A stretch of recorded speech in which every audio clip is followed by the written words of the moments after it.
Russia's invading Ukraine. This story is complicated, but we're going to make it simple. Ukraine is the biggest country in Europe and home to 44 million people. It's right next to Russia and used to be part of the Soviet Union.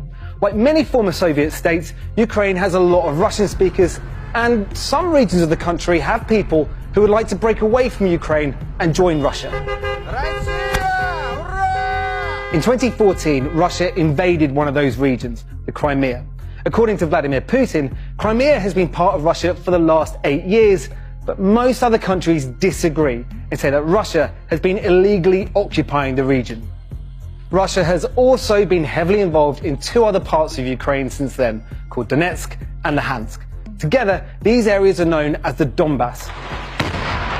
Since 2014, Ukrainian forces have been battling Russian-backed fighters who want the Donbass to break away from Ukraine.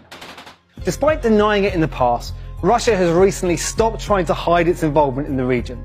Vladimir Putin said in December that Russian speakers in Donbass are facing genocide at the hands of the Ukrainian government, but there is no evidence of this.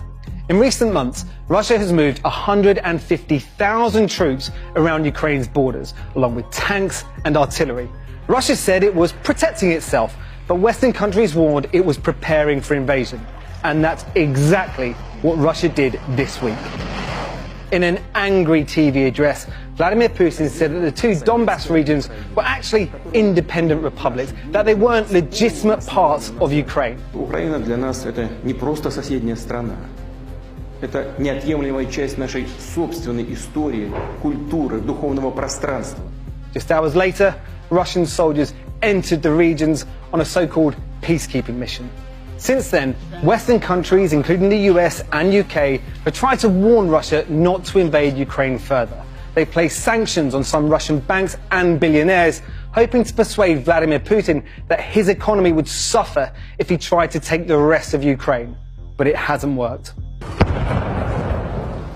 In the early hours of Thursday, Russian troops went beyond Crimea and Donbass and started an assault on the rest of Ukraine. The decision has been condemned around the world. Boris Johnson described it as a catastrophe for our continent. Joe Biden has warned Putin that the world will hold Russia